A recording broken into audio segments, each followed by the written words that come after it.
اصول حدیث جہاں پڑھے اصول حدیث، تو متواتر معنوی ایک حدیث کی قسم ہوتی ہے، یا اس کو سمجھنے کے بتانے کے لیے کہ ایک متواتر لفظی ہوتی ہے، یعنی کہ ایک وہ حدیث جو متواتر ہو. پھر متواتر کے دو اقسام ہیں، لفظی اور معنوی. لفظی وہ ہوتی ہے کہ وہ روایت یعنی کہ متواتر کے درجے میں لفظ بلفظ وہی نقل ہوتی ہوئی آئی ہو، اگرچہ وہ کم ہے.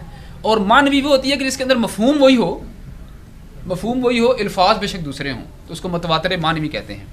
تو یہ جو دعا میں ہاتھ اٹھانا، دعا کے لیے جب اللہ سے مانگا جائے تو ہاتھ اٹھانا، یہ متواتر احادیث میں آتا ہے، متواتر حدیث کی قسم میں شامل ہے. تمام محدثین اس کے اوپر متفق ہیں کہ یہ متواتر، یعنی کہ ہاتھ اٹھا کر دعا کرنا کوئی عیب نہیں ہے، بلکہ یہ متواتر عمل رہا ہے نبی صلی اللہ علیہ وسلم کا کہ اور صحابہ کرام کا کہ وہ ہاتھ اٹھایا کرتے تھے.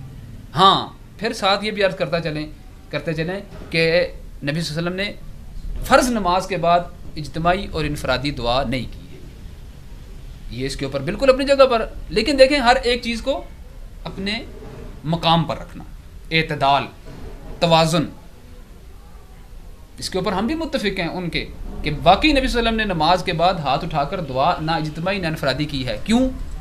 کہ جو نماز پڑھی ہے وہ ساری کی ساری دعائیں تو کی ہے، وہ ساری کی ساری دعائیں تو کی ہے.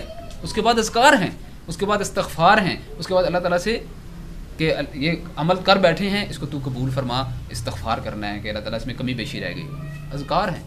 دعا الدعاء قبل السلام، سلام سے پہلے ہے وہ بتا دیا ہے. لیکن اس مخالفت میں آ کر مطلقاً انکار کر دینا یہ